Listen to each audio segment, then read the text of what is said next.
rubbing elbows, or sometimes feet, with some of the biggest celebrities on the planet.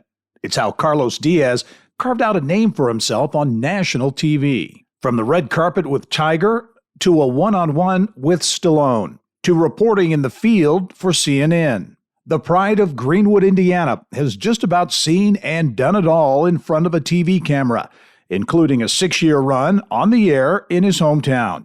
Carlos Diaz is working under the bright light of the Florida sun these days. How family, fatherhood, and the game of golf took Carlos down a new career path, next on this edition of the Business and Beyond podcast.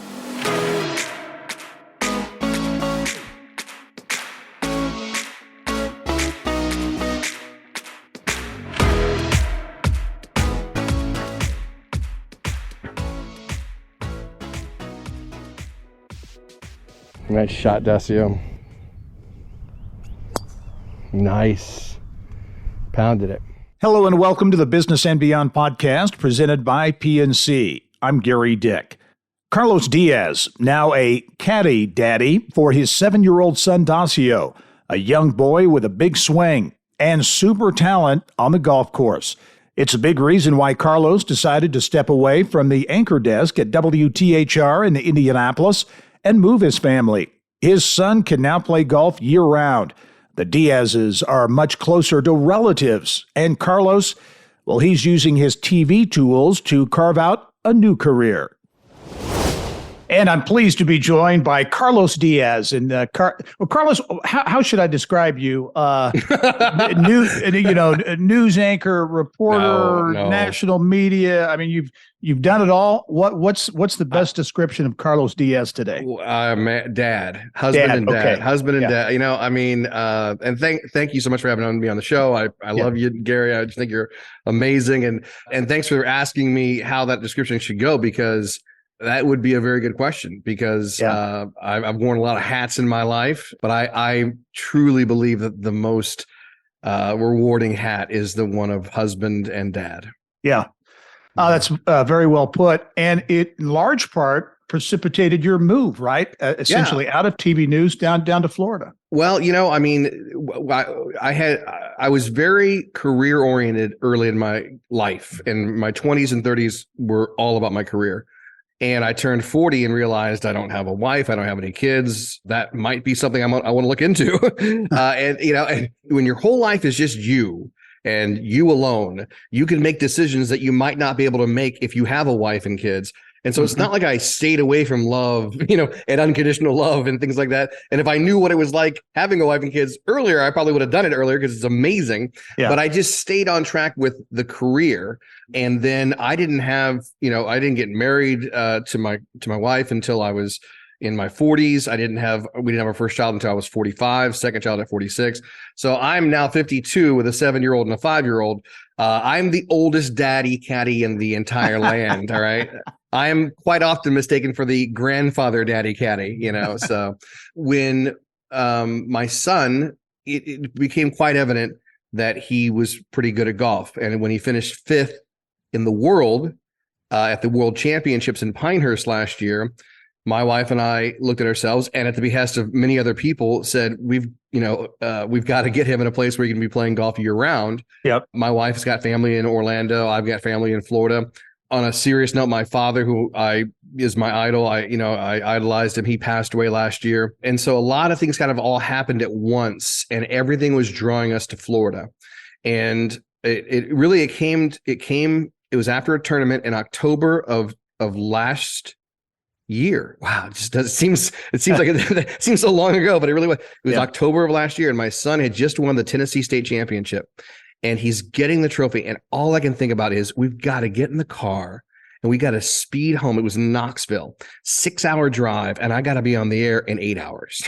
Yeah. I wondered about that, because I would see your social media post and you'd be in Tennessee or Florida or Georgia, wherever it was. And I said, man, that guy, he's got to be operating on zero sleep. Zero sleep. No, I can't tell you how many times I anchored the morning show at Channel 13 with no sleep.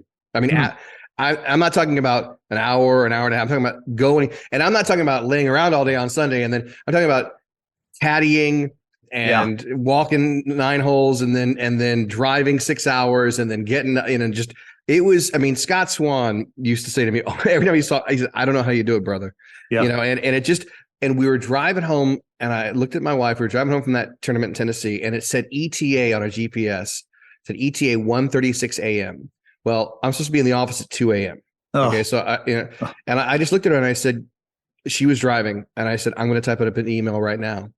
And I typed up the letter of resignation on the drive home on that Sunday night. We gave it 24 hours of sleep on it. I called my GM Monday night and said, do you mind if we meet tomorrow morning? And he said, no problem. I emailed him the letter so he knew what I was coming in for. Right. So he had it in front of him when I walked in. And we walked in that Tuesday morning and I just said to him, I said, everything is pulling us to Florida. I can't function anymore under these hours, but all I want to do is I don't want to do anything else but anchor the morning show. So it kind of puts me in a precarious situation. My contract is coming up. I don't see myself re-signing. So I kind of want to give you the heads up now that there's, and I said, and there, it has nothing to do with Channel 13. Channel 13 is the best. In my opinion, it is the best local news station in the country. There's no place I wanted else to work. It is amazing. The people are amazing. I was honored to work there for 7 years, but it just, everything was pulling me to Florida. And so we made the decision right then and there. And then of course, because my contract wasn't up, I had to wait for the lawyers to their lawyers to get involved. And by that Friday, they had an answer for me. And it was, okay, you're good. Oh, which you kind of want them to go, you kind of want them to fight for you. Right. To say, well, no, we can't survive. They're like, you're good. You just go on to Florida there, Tandy boy. All right. We're good without you, so. Hey, you talk about your son in golf, Dacio, is an incredible. How is he sick? Is he 6 now? He's 7. He's seven now, and he in all honesty, I'm an okay golfer, and he can beat me. I mean, he can from 200 yards in, he can beat me. If we line balls up at 200 yards, he's that good. And having him down here in Florida for the entire winter has really helped him. And it's not just helped him game wise, it's helped him mentally, because golf in Florida is like basketball in Indiana. Right. Okay? Right. So the cool kids are playing golf, just like the cool kids in Indiana are playing basketball and football. The cool kids are playing golf. And down here there's a PGA Junior League in Orlando. And in the south side of Indianapolis, you sign up, you play PGA Junior League, and it's fun. Here, you have to be recruited. Like they have to accept you because they compete for the national championship every year. Yeah. And just to give you a heads up, Dacio would shoot even par in Indianapolis and win tournaments by 10 strokes. Down here, he shoots 2 under and he loses by 2 strokes. So he is competing against the best kids in the nation every single weekend. And we're about to embark on a month-long journey. We leave June 14th and come back July 14th, where he'll be playing in Illinois, Pinehurst, Canada, New York, DC, all over the country. Wow. And so, it's just exciting. And like I said, he finished 5th at the World Championships last year. We were paired. We were in the final grouping with a kid from Australia and a kid from Los Angeles. And it was, I have been on the carpet of the Oscars, the red carpet of the Oscars. I've been to Super Bowls, World Series. Nothing compares to that, like being in that group of, you're in the World Championships and you're in the final grouping. And you're the one calling the shots as far as the clubs and things like that. So it is truly an exciting ride. And the fact that we get to ride it together, it's amazing. The bonding that goes on the golf course with your son. It's not like baseball. Like, when you see the baseball coaches out there in the field, well, in Major League Baseball, that's not the case. The manager's in the dugout. In football, the coach is now in the field. He's on the sideline. Basketball, the same way. But there is a caddy in golf. There is a caddy, and so it is truly. And if you look at my 7-year-old swing, or a lot of 6 and 7-year-old swings out there, they look just as good as the pros. Yeah. So it's not like in basketball when Dacio plays basketball, you can tell, he's not Reggie Miller. He's not Larry Bird. Because he's having to throw the ball up there. But in golf, it looks professional. So it's really exciting, and it's really defined us to the point where. So 4 years ago, when he started playing golf, I looked around and said, where are the cameras? This is gorgeous. I mean, the golf courses are gorgeous. The clubhouses are gorgeous. These kids are bonding with their families. Where are the cameras? So I started doing some investigating. Turns out I worked at CNN with the guy who runs U.S. Kids Golf PR and communications. Talked to him for a little bit, made some phone calls to Under Armour, made some phone calls to some other people, and just kind of got the lay of the land and found out that there's not a lot of money left over for video crews. So you kind of need to wear all hats. You need to be able to shoot video, edit video. You need to be able to voice. You need to be able to be on camera. You need to do everything. And I can do those things, you know? Yeah. And so I left Channel 13 on December 8th. And on December 9th, my wife and I formed Golf Prodigy Media, which is our own production company where we go and shoot and produce golf tournaments, national, international golf tournaments. And this is, I always tell people because I've worked at ESPN and CNN and I've been fortunate to work at all these different places. They said, how did you do it? And I said, I really kind of forced gumped my way through life, where it's like, I just kind of be like, I'm kind of at the right place at the right time all the time.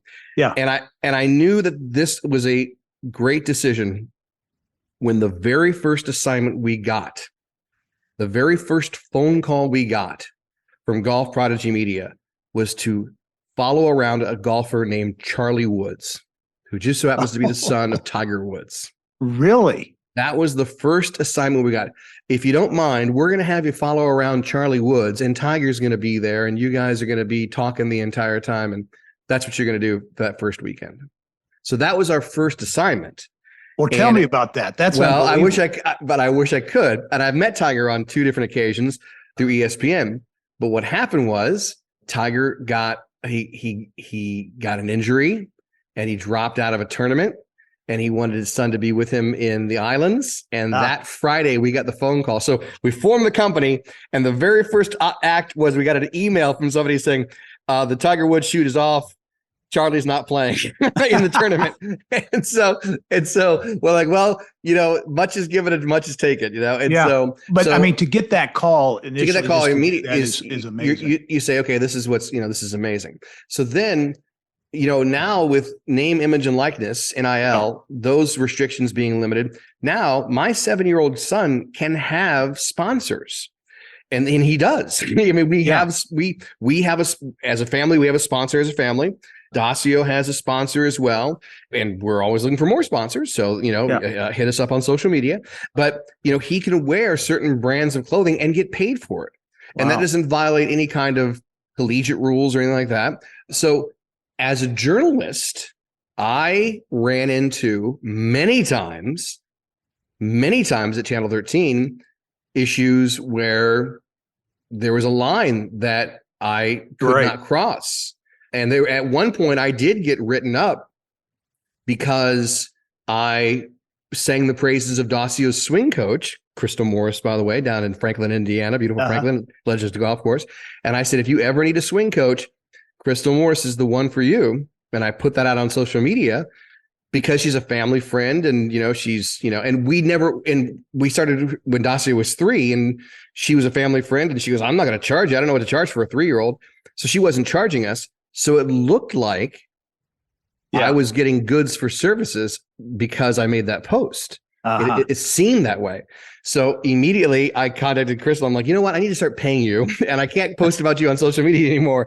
But I got a hard talking to from the bosses and I got written up. And at that point, that was the first indication of maybe this isn't like going to mix. Not this isn't going to work out, but maybe being a journalist and being in this world of golf, maybe they're not cohesive.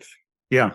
Hey, I want to ask you a question about being the parent, the dad of a really good very young athlete, and that delicate balance, especially at that age when they love it, they enjoy it, but you're trying to keep, and it seems as though you're making it a family affair, which is important, but to make it fun and to not make it work. And how do you balance, that whole thing and to not kind of overdo it when you're talking 5, 6, 7-year-olds? That's a great question. And it's a question that I ask myself every single day, multiple times a day. My wife and I had conversations about it yesterday.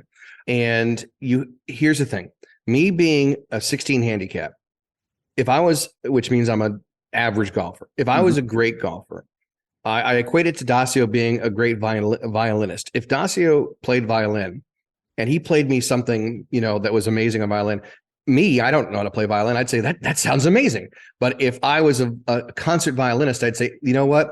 You missed that third note on bar 2, in section 4, and I would be picking him apart. The fact that I'm a decent golfer, I'm his biggest fan. And the conversations that my 7-year-old and I have together on the golf course, it's like he is a 27-year-old. It is amazing. And so you try it. I tell people, fun is not an option. Fun needs to be the first thing that happens on the golf course. And so I got on him the other day because we never tell him that he needs to practice. We always ask him, do you want to practice? And this last week, and I love telling this story because it's fresh this week. This last week, Monday, I asked him, do you want to practice? He said, no. Tuesday, I asked him, do you want to practice? He said, no. Well, Wednesday, he's got PGA Junior League. That gets rained out. Thursday, I said, you want to practice? He says, no. I said, Dacio, you haven't swung a club all week. He goes, all right, let's go hit a bucket of balls. So we hit a bucket of balls. Friday, we got him to play around, and he plays terribly. And so we're coming off the course, and I said, Dacio, tell you what, man, you're not looking too good. Maybe we need to practice more. The next day, he's 2 under par after the first 5 holes. I go, dude, you're on fire. Keep it going. He looks right at me as we're walking up the 5th hole. Handing me his putter, he says, not bad for a kid only practiced twice this week, huh? He's 7. He's 7. Not bad for a kid who's only practiced twice this week, huh? And I just looked at him, and that's my point. It's like, you got to have that kind of camaraderie. I see parents all the time on the golf course and every place, and they're yelling at their kid. I had a dad in Pinehurst tell the kid that he was a disgrace to the family. You're a disgrace to our family. I don't know why we came from Texas. And I said, are you kidding me? Yeah. Are you kidding me? And so I never worry about the parents there are kids who are great golfers, but the parents are yelling at them. The kids aren't interested. I'm like, that kid will be out of the game in 2 or 3 years. Yep. It's the parents who are having fun.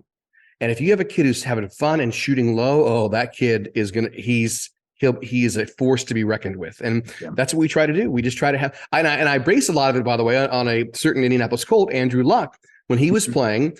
And I tell the story all the time to my son, when he would get tackled, when he gets sacked, he'd slap that linebacker on the helmet and go, good hit. And the linebacker would be like, what do I have to do to get to this guy? I cannot hurt this individual.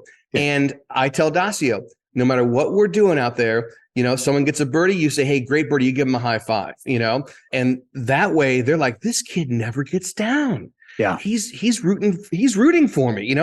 How can you not love this kid, and then you go for the throat on the next one and you're going for that birdie. And so it's kind of, it's, I don't want to say it's psychological warfare, but it's just don't show them your emotions. When your emotions win, you lose. Yeah. Well, much more with Carlos Diaz, including growing up here in Indiana and his travails all over the United States with some national media gigs and a lot more when the Business and Beyond podcast returns. Stay with us.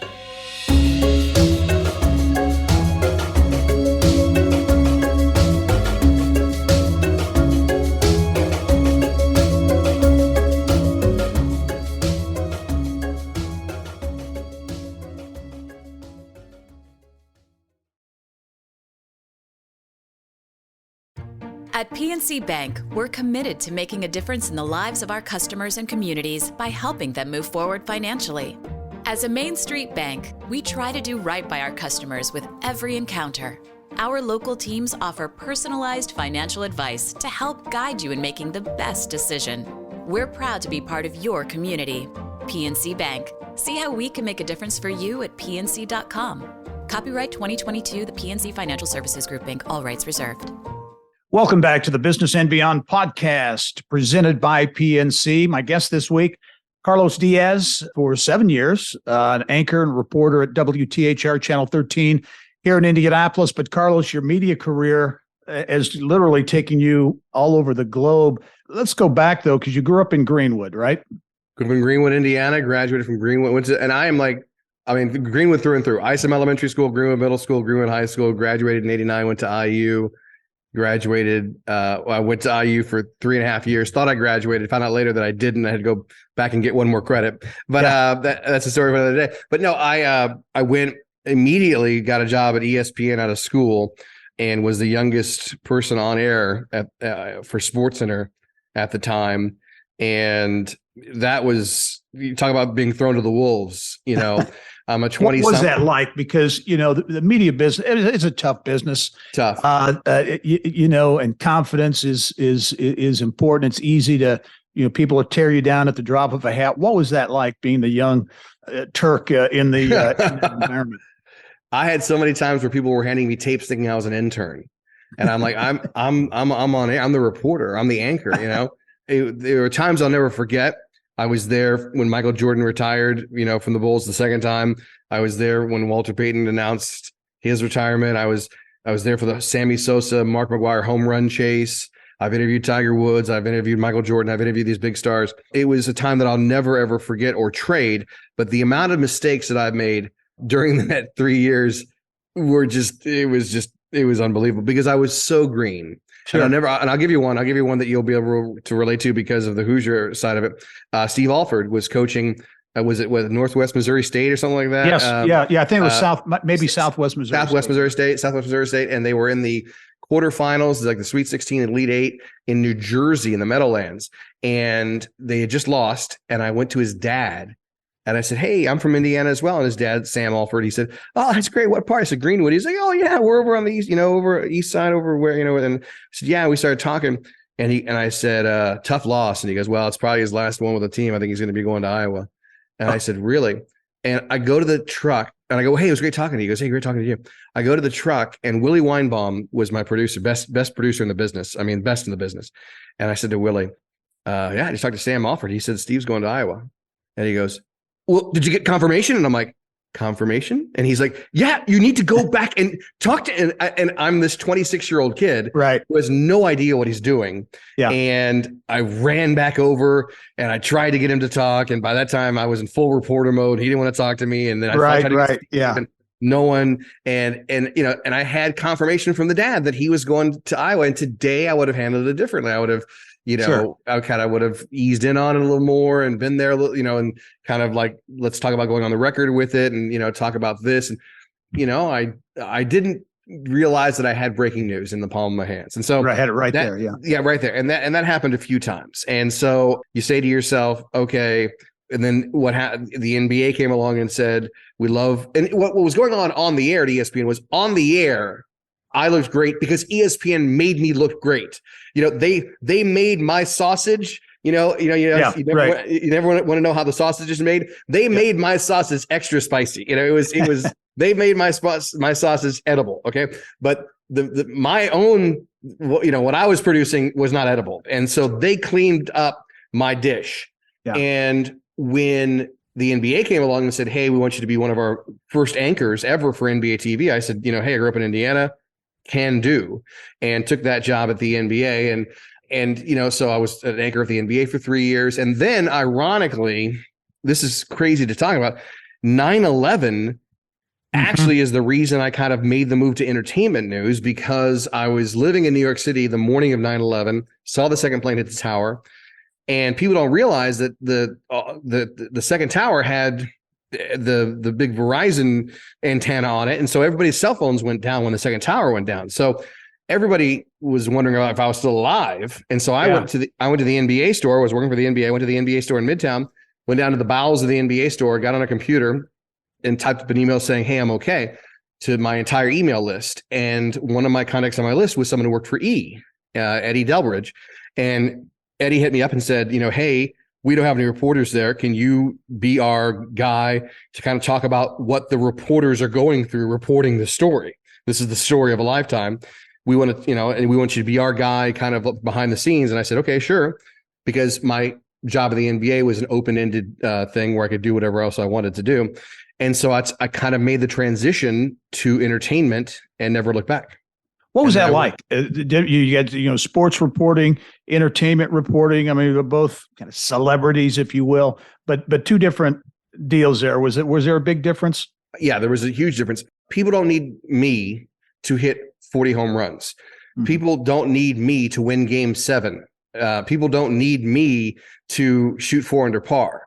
Actors at the time when I was working in the entertainment business, they needed us. They needed extra. They needed Entertainment Tonight to open their movie. So when we would walk in the room, they were extra nice to us at all times. But athletes, there was nothing in their contract that said they had to be nice to the sponsors. That's why, we love our racers in Indiana, because they got to get those sponsorships out there, But for the most part, athletes can be jerks if they choose to and still be multimillionaires, because they don't need them being nice does not precipitate whether they score 40 points that next night, But if you're a jerk, your movie's not going to open or your TV show's not going to get picked up because, the media is going to write a bad review, And so when you're in Hollywood and you're an entertainment reporter for, I used to call them the top 3 Extra, Access Hollywood, Entertainment Tonight. When you're one of those, and I was, then there was a lot of butt kissing there, a lot of kissing up there, and rightfully so. But then, Twitter comes along, social media comes along, and that's really, social media took off while I was out in Hollywood. And I was the first to say, guys, this is the end of us, because now stars don't need us to sit down with them and talk about their movie that's opening. They can go straight to Twitter. They can go straight to MySpace, which is big at the time. They can go straight to social media. They don't need us to guide them to this person's TV set. And the proof is in the pudding. When I was on Extra, we were like 7 p.m. on Channel 6 in Indianapolis. And Entertainment Tonight was 7 p.m. on Channel 8 or whatever. And, every station had their entertainment show at 7 or 7:30. Where are those entertainment shows now? 2:30. 3:07. Yeah. Because they don't matter anymore, because celebrities can just do what they need to do on social media. In fact, social media has now made people into celebrities. So you see that evolution. And that's when I knew I've got to kind of get out of this business. That's interesting. Any of your years of covering on the celebrity side, the red carpet, all that stuff, any interviews or situations I'm sure there are a few, but any ones that stand out? There was times when I would see like cocaine on people's pants, and you'd say you got a little cocaine in your pants. There was an actor that he was too blitzed out of his mind, and he wanted to do an interview, and I said, dude, you're wasted. I can't do this interview. And he came up to me a week later and he said, I owe you big time. I will. Okay, I'll tell this quick story. I was working for E. We were live on the red carpet. And they said to me, if Elizabeth Taylor comes down the red carpet, you interview her, but no one else. So we're going to toss it out to you for a quick tease. You 15 seconds, you're the AmFAR benefit, toss it back to us. And I said, no problem. They toss it out to me. And I say, we're here at the AmFAR benefit. And Nathan Lane from the producers and from Birdcage comes up behind me. And I go, well, Nathan Lane is here. And he goes, I love your hair. You've got great hair. I go, well, thank you, Nathan. Listen, Nathan, we're going to toss it back to the studio. We're going to talk about the Super Bowl, and then we're going to come and talk to you. Well, there was a line in the Birdcage where Robin Williams said to Nathan Lane, if anyone ever mentions football, you say these 2 words, blank and A. And he took it upon himself to say those 2 words on live TV, on live nationwide TV. And I am not kidding. You can see my career go down the drain. You see the look on my face, like my career is over. He just dropped the F-bomb on nationwide TV. And he realized it was live right when I said, all right, let's go live back to the studio right now. And I thought, I'm done. I mean, I am done. And it was voted the #1 moment of the year on E! Entertainment Television that year. That's great. Yeah. So, I mean, you have to roll with things. I mean, there are times when, and I don't want to throw anybody under the bus. There were a lot of I don't do drugs. So I was never caught up in that whole scene in Hollywood, but there's, it's the big boy and big girl world, and so you see that a lot. And sometimes you have to save people from themselves. And I did a lot of saving people from themselves. I did a lot of, you know what, you're not fit to do this interview right now. And especially being in Vegas as much as we saw things that, that were pretty outrageous. And so, if I ever wanted to write a tell-all, that would be right there. But that's my point though. Like, it is a life that is torn because I love being a father. I love being a husband. I love my wife. I love my 2 kids. There is nothing in the world that is more special out of anything I've ever done. Being a great husband and being a great father. That's it. It is not not even close to unconditional love. Okay. So I'm happy that the two don't have to mix. That the 20s and 30s of my life were this incredibly wild ride. It was one big backstage party at a Motley Crue concert, and it was just insanity. And then got into my 40s, and then things kind of settled down, and to the point now where I'm taking all the things that I saw and learned over, the last 32 years of my professional life, and then saying, okay, you know what, let's do this with that. And let's produce these golf videos that make parents proud and make the kids shine and things like that. And so it's been the last 6 months, we've been here for 6 months now. The last 6 months have been amazing. I don't look back longingly at my 20s and 30s. I look back nostalgically and just say, that was a wild ride, and I'm just happy I got out alive. That's great. That's great. And I sense that passion you have for family and being a dad, being a husband, probably rooted in your upbringing and your dad born and raised in Cuba, right? Your mom, a Midwesterner. You grew up so in two Evansville, cultures that really provided you with an interesting combination. I got to see, that's a great question. I got to see a very unique, the similarities between Hoosiers and Hispanics. I'm a Cuban Hoosier. My dad's from Havana. My mom's from Indiana, but it's all about family in Indiana. And you better believe it's all about family in Cuba. Yeah. And it's just and really, in all honesty, I was thinking about this today. I'm a middle child. So all you middle children out there know what I'm talking about. As a middle child, you just want to be noticed. The older son is the dad's son. The younger son is the baby. I'm the middle. You just want to be noticed. And a lot of what I did in my life and in my career was, hey, notice me. Hey, I'm here. Look at me. I'm on TV. I'm this guy. I'm on the red carpet. I'm at the Super Bowl. I'm talking to Tom Brady. I'm talking to, Michael Jordan. Notice me. And your parents notice you, and your brothers notice you, and you get noticed. And you're no longer the forgotten middle child. Now you're the so-called star of the family, if you will. Then you become a dad, and it changes from "Hey, notice me" to your focus is on your children and what you can do for your children. And in all honesty, you could say that my whole career has been about family. The first part of my career was about wanting to using my career to impress my parents and my brothers and my family. And the second part of my career is to what can I do in my career to be the best father and husband that I can be. And so it really is a unique parallel between the two.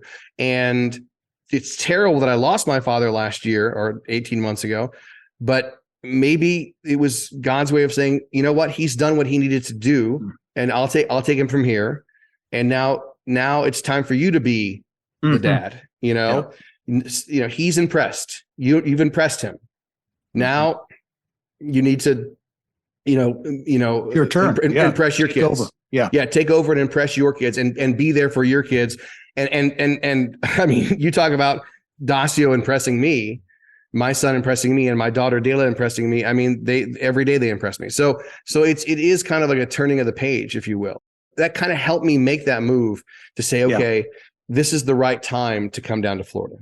Well, Carlos Diaz, it has been a real treat to catch up with you, and so happy for your continued success and all the things you have going on in your life. I'll be following you, continue to follow you on social media, and be looking for you on the golf course. Maybe we'll see some PGA action before long. But good luck with that to you and your wife and your entire family. Thank you. Well, Gary, I really appreciate you having me on, and thank you again. And I just want to say, I'll always be a Hoosier, no matter where I live in this country, no matter where I travel on this globe.